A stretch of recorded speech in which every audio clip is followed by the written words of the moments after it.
नमस्कार सभी मित्रों को एंटीबायोटिक जीके वाली सीरीज में आपका स्वागत। मित्रों, हम बात करने जा रहे हैं, बहुत बड़ी दिक्कत है आप लोगों के, डिंगल और पिंगल क्या है समझ नहीं पाते हम लोग। कई बार सवाल रहता है डिंगल और पिंगल क्या है। आप मात्र 2 मिनट में डिंगल और पिंगल को समझ जाएंगे। डिंगल और पिंगल कोई भाषा नहीं है, डिंगल और पिंगल लिखने की एक शैली है। यदि हम लोग बात करें, हमारे पास एक जाति है चारण जाति। चारण जाति का जो काम था वे तो आपके मूलतः लेखन करना था, जबकि आप लोगों के भाट जाति है, भाट जाति का काम था वे आपके वंशावली रखना था। वंशावली, कौन राजा था, उनके कौन मरे, कौन क्या हुआ, पूरी वंशावली आपके भाटों के पास मिलेगी। तो आपके चारण जाति काम तो लेखन करना होगा। राजस्थान का वे साहित्य है जो आपका कहानी कथा या आपके ख्यातों में है, या आपका वे साहित्य जो आपका दोहा और छंद में है। साथियों, दोहा और छंद जो आपके मूलतः होती है ब्रज भाषा में होती है। तो हम कहें राजस्थान का भाट जाति ने जो साहित्य लिखा है, विशेषकर आपका गद्य में लिखा है, दोहा और छंदों में लिखा है, जिसपे आपकी ब्रज भाषा का प्रभाव है। और इधर हम लोग बात करें कि आपके डिंगल चारण जाति के कवियों ने जो साहित्य लिखा है वे गद्य में लिखा है। आप लोगों के ख्यात कह सकते हो, लोक कथा कह सकते हो, कहानी कह सकते हो। और इस प्रकार का जो लेखन हुआ है वे लेखन आपके मारवाड़ी में हुआ है। तो मारवाड़ी भाषा का जो प्रभाव है वे आपके डिंगल है। राजस्थान का वे साहित्य कहानी लोक कथा और ख्यातों में है, डिंगल है। राजस्थान का वे साहित्य जो गद्य में है, डिंगल है। राजस्थान का वे साहित्य जो चारण जाति ने लिखा है वे आपके क्या है, डिंगल है। मारवाड़ी को लिखने की शैली ही डिंगल है। भाट जाति के कवियों ने साहित्य लिखा है वे आप लोगों के साथियों डिंगल है। पद्य में जो साहित्य है, सॉरी पिंगल है। पद्य में जो साहित्य है वे पिंगल है। दोहा और छंद है आपके पिंगल में। मित्रों, दोहा और छंद की बात करें, जैसे राजस्थान का ये हमारा पूर्वी राजस्थान है, तो आपकी यूपी यहां पड़ता है, ब्रज भाषा यहां बोली जाती है ब्रज प्रदेश में। तो आपके उत्तर प्रदेश यहां पड़ेगा। तो उत्तर प्रदेश यानी पूर्वी राजस्थान के, ये पूर्वी राजस्थान है, इधर के जो साहित्य लेखन की जो शैली होती है ये आपके पिंगल। आपसे पूछा जाए पूर्वी राजस्थान, कौन सी राजस्थान, पूर्वी राजस्थान के साहित्य की लेखन की शैली कौन सी, आपके पिंगल। और ये इलाका आपका पश्चिम में है, तो हम कहेंगे पश्चिमी राजस्थान के साहित्य लेखन की शैली वे कौन सी है, डिंगल। अपने आप में बढ़िया सवाल बनेगा। राजस्थान का सर्वाधिक साहित्य आप लोग देखेंगे गद्य में है, कहानी कथा और ख्यातों में है मित्रों। तो ये आप लोगों के हम कह सकते हैं राजस्थान का सर्वाधिक साहित्य आपके डिंगल में है मित्रों, डिंगल में। और ये जो आपका डिंगल में सर्वाधिक साहित्य है ये आपके चारण जाति ने लिखा है, इसलिए चारण जाति का विशेषकर साहित्य में योगदान है साथियों। हालांकि मोती सर है, उन्हें हम चारणों के याचक कहते हैं। याचक शब्द का मतलब होता है मांग कर खाने वाला, इनका भी योगदान है। भद्र डाडी जिन्होंने आपके वीर भायण नामक रचना लिखी साथियों, भद्र डाडी यानी डाडी जाति भी है आप लोगों के। हम बात करें आप लोगों के मोती सर्वे, इनका भी योगदान, विशेषकर सबसे ज्यादा योगदान हमारे किसका है, चारणों का। ब्रज भाषा का प्रभाव मित्रों, हम लोग बात करें कि ऐसा नहीं है कि सर्वाधिक साहित्य इसी में लिखा गया है तो इसमें कोई हुआ ही नहीं, इसमें हुए हैं। आपके कौन हुए, चंद्रवरदाई आपके भाट जाति के थे। और चंद्रवरदाई ने क्या लिखा, आपका पृथ्वीराज रासो लिखा। लेकिन पृथ्वीराज रासो को अधूरा छोड़कर ये चले गए इस दुनिया से, तो इसे पूर्ण किया जल्लड़ ने। मित्रों, ये चंद्रवरदाई ने जो आपका पृथ्वीराज रासो लिखा, ये शुरुआत में तो लिखा गया आपके पिंगल में, क्योंकि चंद्रवरदाई है जो पिंगल में लिखते हैं, लेकिन इसको इनका दत्तक पुत्र जल्लड़ ने पूरा किया साथियों। तो फिर ये ग्रंथ आपके किस में हो जाएगा, डिंगल में। पिंगल और डिंगल में आपके एक ग्रंथ हो गया पृथ्वीराज रासो, और पिंगल और डिंगल में एक ग्रंथ है हमारा साथियों आपके वंश भास्कर। ये वंश भास्कर है। वंश भास्कर की भी यही कहानी है जो आपके पृथ्वीराज रासो की है। वंश भास्कर को लिखने वाले सूर्यमल मिश्रण है।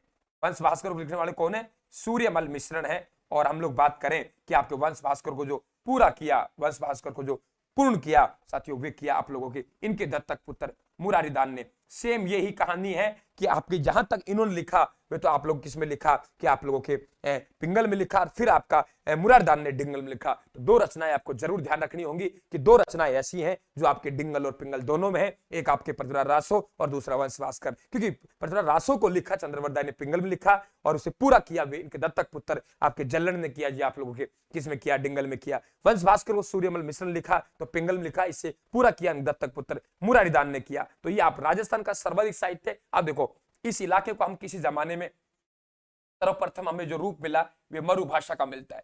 जब इसे मरु प्रदेश कहते थे, मरु भाषा, फिर इसे मारवाड़ कहा जाने लगा तो इसे हमने मारवाड़ी कहा है। मारवाड़ी को लिखने की शैली मेरे मित्रों डिंगल है, और डिंगल को लिखने वाली जाति चारणों की बोली है। क्या है, चारणों की बोली। तो हम कहेंगे मरुभाषा, मारवाड़ी, डिंगल और चारणों की बोली एक ही है, और सर्वाधिक साहित्य चारणों लिखा है, तो इस बोली को हम राजस्थान के साहित्य की बोली भी कहेंगे साथियों। सर्वाधिक साहित्य लिखा है तो इसे हम मानक बोली भी कहेंगे। क्या कहेंगे, मानक बोली भी। और अंत में यही हमारी राजस्थानी के लिए चर्चित है, तो यही राजस्थानी का रूप ले रही है। तो साथियों यहां ध्यान रखें कि आपके राजस्थानी भाषा दिवस, दो बातें जरूर ध्यान रखेंगे। भाषा दिवस पूछे तो आपकी भाषा दिवस कब है, 21 फरवरी। 21 फरवरी को आपके प्रतिवर्ष राजस्थानी भाषा दिवस मनाया जाता है। यदि आपसे लिपि की बात करें कि राजस्थानी भाषा की लिपि कौन सी है, तो मित्रों एक बनिया वाटी लिपि है। इस बनिया वाटी लिपि को ही महाजनी लिपि कहते हैं। ये महाजनी लिपि है, इसे हम लोग मुड़िया लिपि कहेंगे, क्योंकि मूलतः ये महाजनी लिपि थी, बढ़िया लोग इसके इस्तेमाल करते थे, तो इसे बढ़िया वाटी लिपि कहा है। क्या कहा है? बढ़िया वाटी लिपि कहा है। और बढ़िया वाटी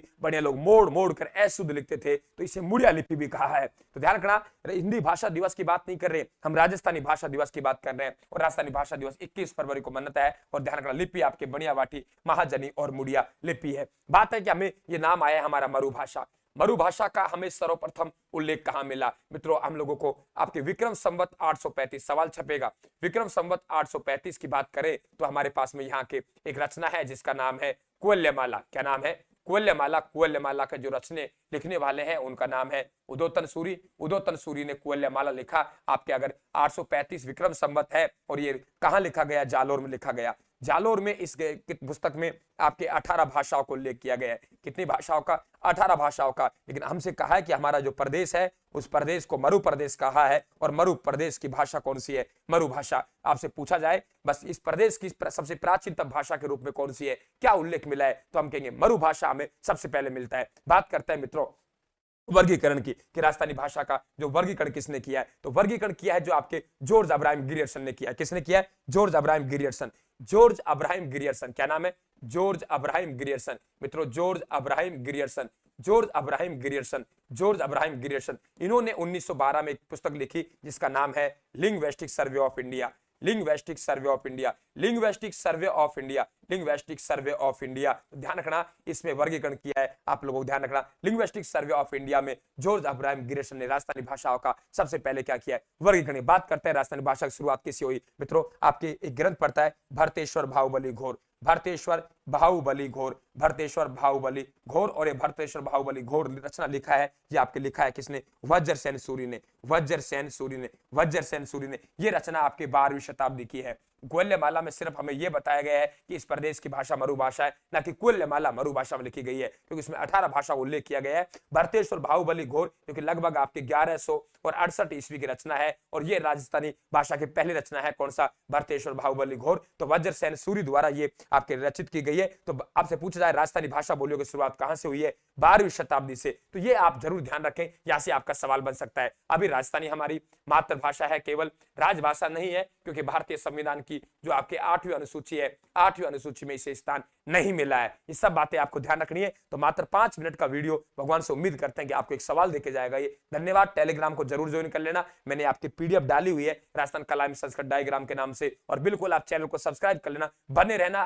राइट हैंड का टेक वही है जहां से एक जनरल आपका सवाल पूछ रहा है। बहुत बहुत धन्यवाद। Thank you. राम राम साहब।